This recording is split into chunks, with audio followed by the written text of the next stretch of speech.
여러분 본문 말씀을 우리가 읽어봤지만 오늘 본문은 예수님께서 베데스 모세 연못가에 38년 된 병자를 고치는 사건의 내용입니다.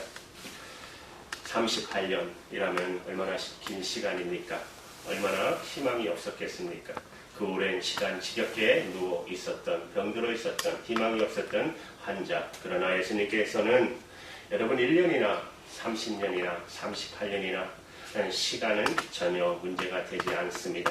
시간을 초월해서 역사하시는 예수님의 신성을 보여주는 사건이 바로 오늘 본문의 내용입니다. 그날 예수님은 예루살렘 성문중인 양의 문을 열고 들어가셨어요. 양의 문이란 여러분 고대 제사장들이 양이라는 잼을 가지고 통과했던 문이다. 그래서 양문 이렇게 불렀어요. 그 문을 들어오자마자 거기에 연못이 하나 있었는데 그 연못을 베데스라고 불렀던 것입니다. 베데스라는 뜻은 히브리말의 두 가지의 합성어인데요. 베이트는 집이라는 뜻입니다. 헤세드는 자비. 그래서 합하면 뭐죠? 자비의 집. 거기에 하나님의 자비를 기다리며 하나님의 은혜를 기다리면서 많은 병든 자들이 모여 있었던 것이에요. 여러분 3절 말씀해 보시면 거기 많은 병자, 맹인, 다리 저는 사람, 혈기 마른 자들이 누워 연못에 물이 동함을 기다리고 있었더라고 말씀하고 있어요. 여러분 이 연못은 아마도 간헐천이었을 것입니다. 간헐천 아시죠? 물이 순간적으로 솟아오르는 것. 여러분 예루스튼에 가면 이거 많이 있잖아요. 요 올해 한번 꼭 가고 싶어요. 아니 그렇게 오래 살았는데 사람 얘기하면 나는 뭐 하고 있으니까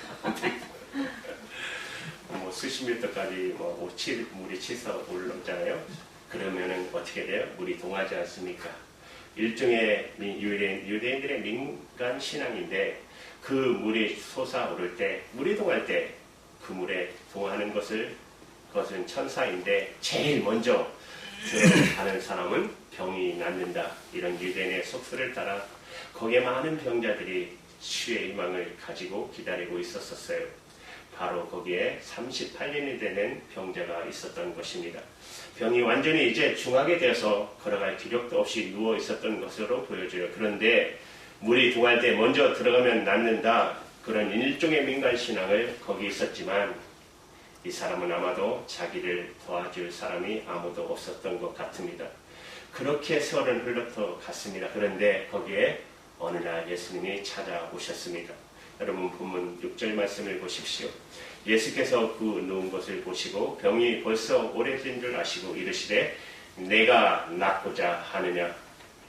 여기가 중요한 말씀을 보시면 여러분 누운 것을 보시고 병이 벌써 오래된 걸 보시고 아시고 예수님께서 그를 보는 순간 그의 상태를 아셨다는 거죠.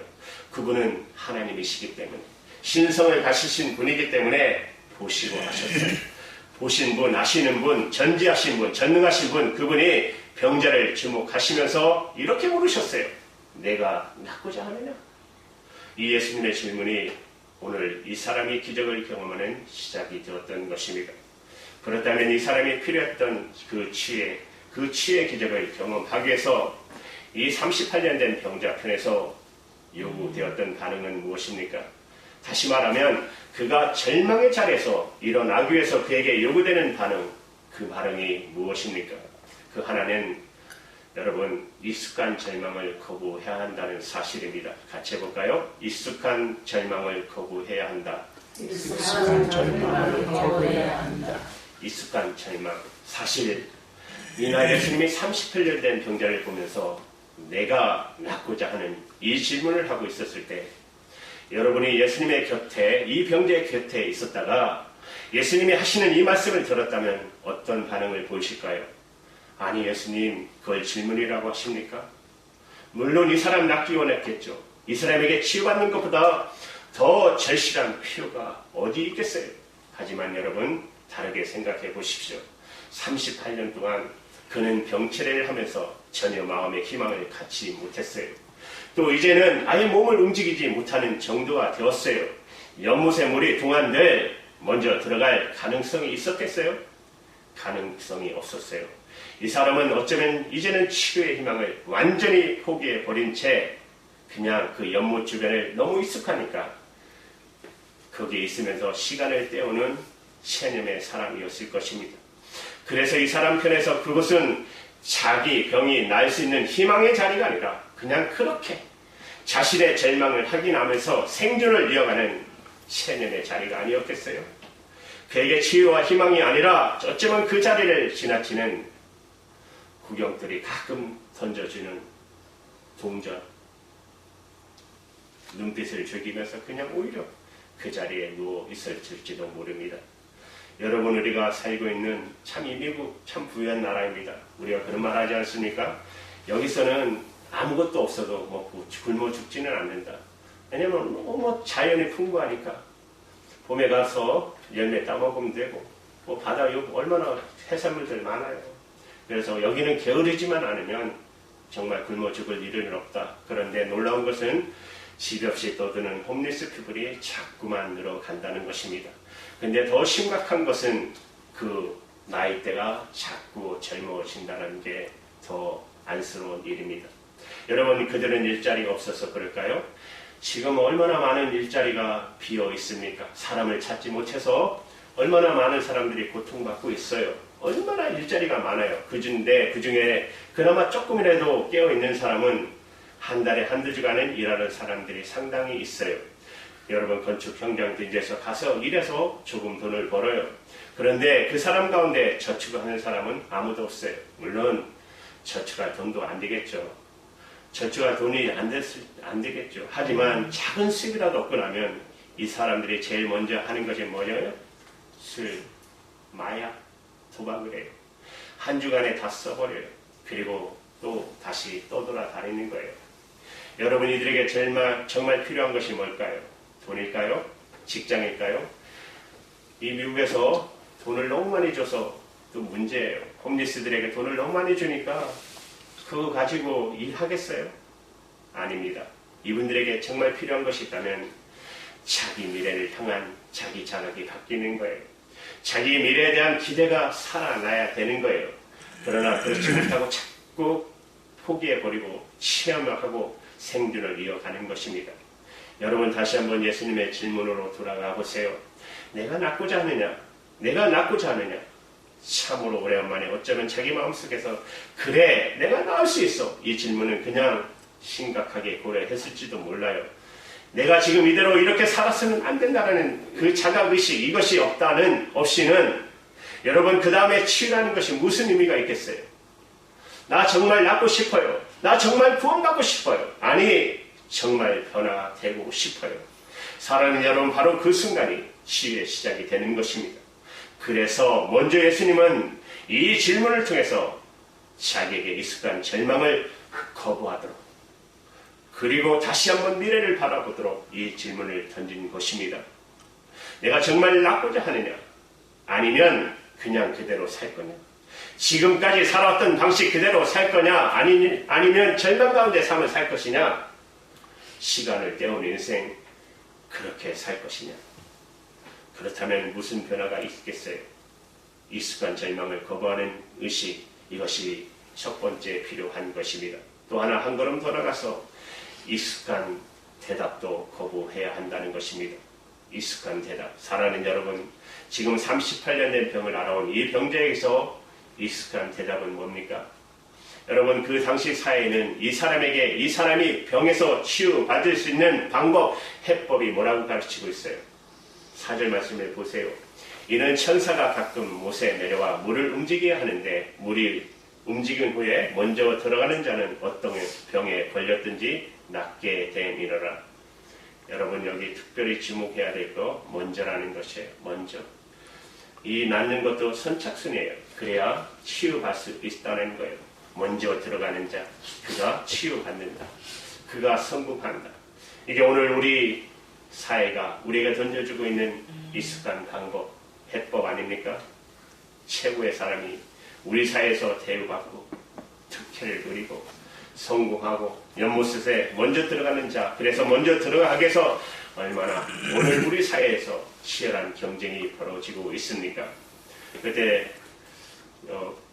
우리 고영 권사님 동생분이 오셔서 그런 말씀 하시더라고요.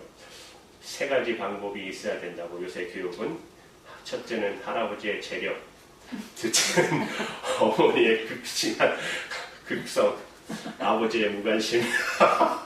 맞네. 그래야지만 성공할 수 있다고. 어쩐지 우리에게 익숙한 베데스의 모습, 우리 사회에 오늘 재현되고 있는 모습 아니겠습니까? 제가 호시라는 드라마 본 적이 있는데 거기 보면은 4명의 인턴이 들어와요. 근데 내용을 잘 하면 기니까 그 중에 사장의 아들이 하나 있었어요. 그 사장의 아들을 늑지해서 3명이 필요했던 것이죠. 나중에는 뭐 떨어지고 그래서 사건이 일어나는데 그래요. 권력도 백도 쓰고 연줄도 사용하고 인맥도 사용하고 그렇게 우리가 살고 있지 않아요? 우리 사회를 들끓게 했던 여러분 우리 한국 사회를 들끓게 했던 사건 지금 한 2, 3년 몇 년 지났지만 자기 자식 봐주기 들어갈 수 있는 대학을 부모의 힘을 빌어가지고 들어가고 돈도 실력이라고 이 땅의 젊은이들이 민초들이 뒤집어졌잖아요. 그런데 그 사람들만 그래요? 오늘 이 사회 책임지는 몇몇 사람에게 다 있을까요? 책임이? 오늘 우리는 정말 다르십니까? 우리는 어떤 방법을 가지고 우리 인생을 만들어 가기를 기대하고 있습니까? 여기 본문에 등장하는 주인공 38년 된 병자가 예수님을 만났을 때 그가 걸었던 희망은 도대체 무엇입니까? 예수님의 질문, 내가 낫고자 하느냐? 이 질문 앞에 병자가 무슨 대답을 합니까? 7절의 말씀을 보십시오. 병자가 대답하되 주여 물이 움직일 때 나를 못에 넣어주는 사람이 없어 내가 가는 동안에 다른 사람이 먼저 내려가나이다. 물론 이 사람의 대답은 절망적인 대답입니다. 나를 도와줄 사람이 없기 때문에 나는 들어가고 싶어도 저 연못 속에 제일 먼저 들어갈 수 없습니다. 그러니까 세상적인 방법, 해법에 의하면 나는 아무런 희망이 없다라는 말입니다. 다른 사람들이 먼저 그 연못으로 내려가고 있기 때문에 그런데 이 순간 예수님이 찾아오셨어요. 그러면 이 30편 된 병자가 예수님에게 어떤 도움을 부탁한다면 자연스럽게 부탁할 수 있는 도움이 무엇이겠습니까? 예수님 당신이 메시아라면 좀 나와 함께 계시다가 저 연못이 물이 동할 때 나를 제일 먼저 들어가게 만들어 주십시오. 이 부탁하지 않겠어요? 내가 먼저 저 못에 들어가서 나도 치유받고 나도 건강을 회복하고 나도 출세하고 나도 성공할 수 있도록 제발 날 좀 도와주세요. 우리가 지금 이런 기도하고 있지 않습니까? 예수 믿지만 교회 나오지만 예수님 저 베데스 연못에 이제 여러분들은 다 이제 나이가 드셨잖아요. 우리 자식들이 우리 남편이 최고가 돼서 잘 먹고 잘 살고 건강하고 성공하고 이렇게 되도록 예수님 제발 도와주십시오. 우리가 이런 기도하지 않으십니까? 그러나 결론부터 말씀드리면 놀라운 사실은 예수님이 이런 그 당시의 해법, 방법, 세속적인 해답에 대해서 전혀 관심이 없으셨다는 사실입니다. 오히려 우리가 생각하는 우리의 방법, 우리의 해답을 포기되는 그 순간 그분의 방법, 그분의 해법, 그분의 구원이 그분의 치유의 시간이 될 수 있다는 사실입니다. 여러분 로마서 12장 2절의 말씀에 사도 바울의 말씀이 생각나지 않으십니까? 우리가 너무나도 잘 아는 말씀, 너희는 이 세대를 본받지 말고 오직 마음을 새롭게 함으로 변화를 받아. 무슨 말씀이에요? 세상적인 방법, 해법을 따라 인생 사지 말라는 거예요. 내 마음을 바꿔라, 내 생각을 바꿔라, 내 사고방식을 바꿔라. 그리고 예수님의 방법, 해법으로 살아라. 그래야 진짜 그리스도인의 삶은 시작된다고. 그렇습니다. 사랑하는 여러분, 우리가 정말 예수님을 통한 치유를 갈망한다면 우리는 우리에게 익숙했던 방법, 우리에게 익숙했던 세상적인 해답부터 여러분 내려놓을 수가 있어야 할 것입니다. 먼저 성국의 못에 들어가겠어. 새치기하고 권력을 사용하고 다른 사람을 제끼고 첫 자리에 서려는 습관, 돈으로 반칙하고 성공을 사려는 습관, 이 모든 익숙한 해법을 포기할 때 저는 그때 비로소 우리가 새로운 사회를 기대할 수 있다고 믿습니다.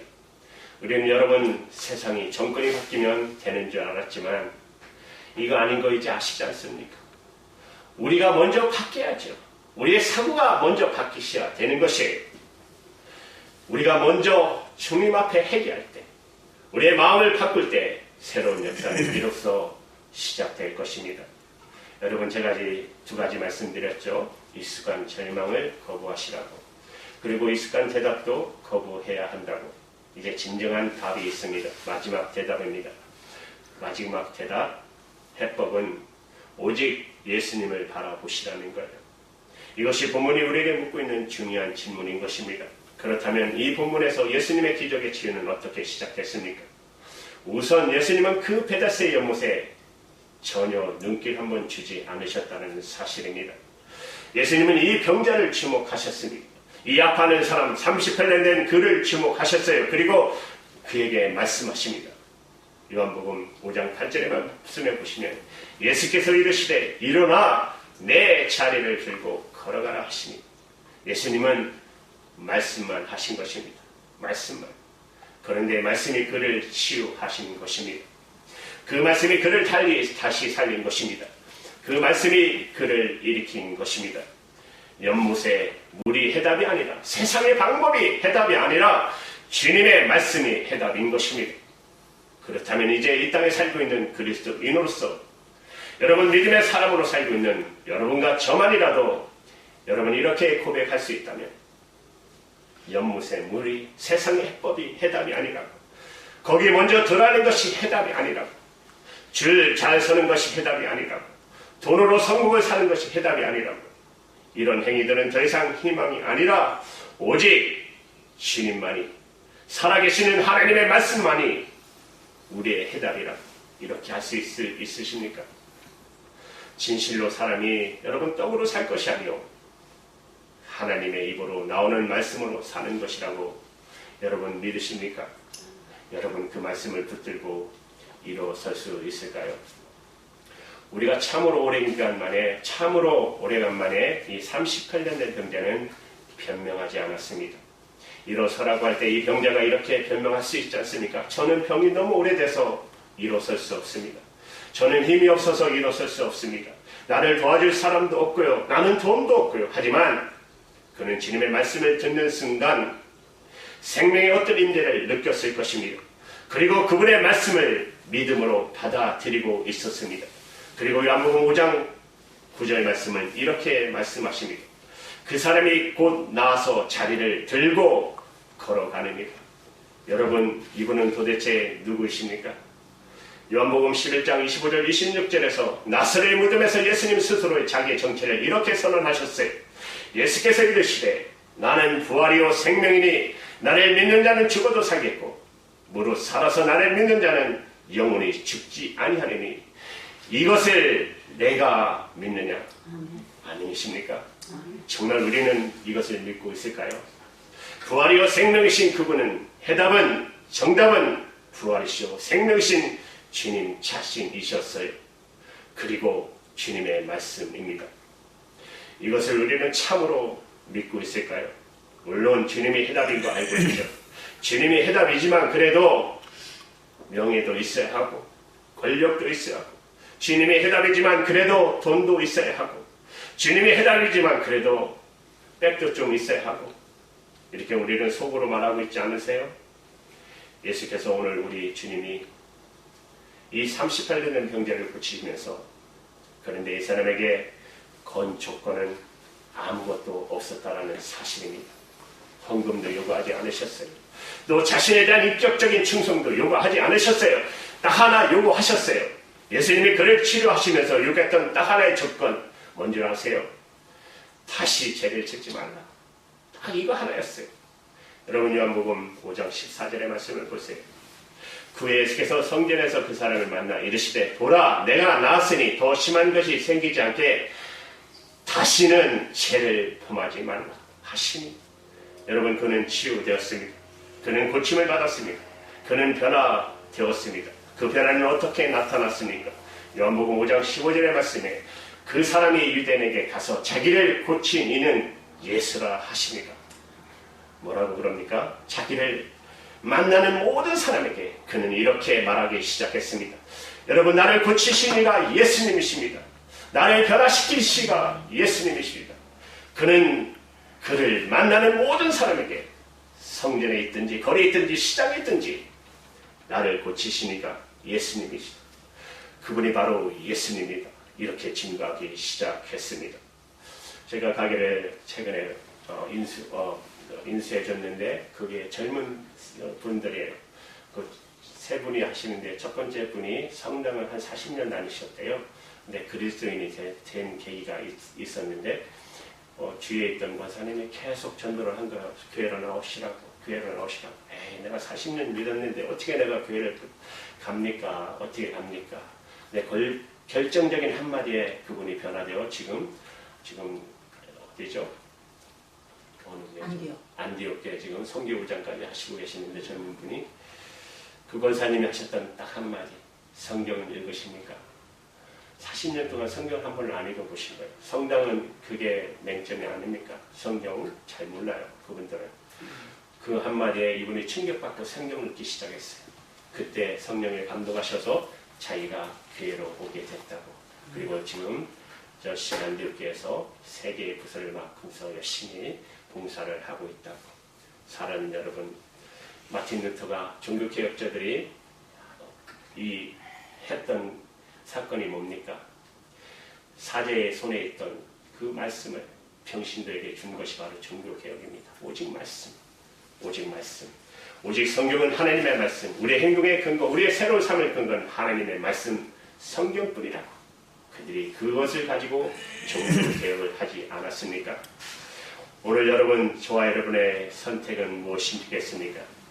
주님은 오늘도 여러분과 저에게 이 아침에 중요한 질문을 던지고 있습니다. 내가 낫고자 하느냐? 지금부터 정말 달라지기 원하느냐? 정말 달라지기를 원한다면 익숙한 절망을 거부하라고. 지금까지 살아왔던 방식, 그 익숙한 해법, 방법, 세상적인 성공의 방법, 그것도 이제는 다 내려놓으라. 오직 주님의 말씀을 붙들고 다시 일어나시겠습니까? 그렇다면 주님이 우리를 일으켜 세워주실 것입니다. 새로운 내일을 주실 것입니다. 새로운 역사는 주님이 우리에게 일으켜 주실 것입니다. 오늘 그 주님을 바라보고 말씀을 붙들고 회개함으로 내가 오늘까지 잘못된 것을 붙들고 살았다고, 그것을 내려놓겠다고, 이제 참으로 주님만 붙들겠다고, 말씀만 붙들겠다고, 들려오는 말씀 앞에 전인격적으로 응답하며 말씀을 따라 걷는다면 우리에게 새로운 길이 보일 것입니다. 새로운 역사는 시작될 것입니다. 여러분의 가정들이 변화될 것입니다. 사랑하는 여러분, 이 희망이 우리의 교회가, 우리 모든 교회들이 살아날 것입니다. 이렇게 되기를 주님의 이름으로 간절히 여러분 축원드립니다. 아멘. 사랑하는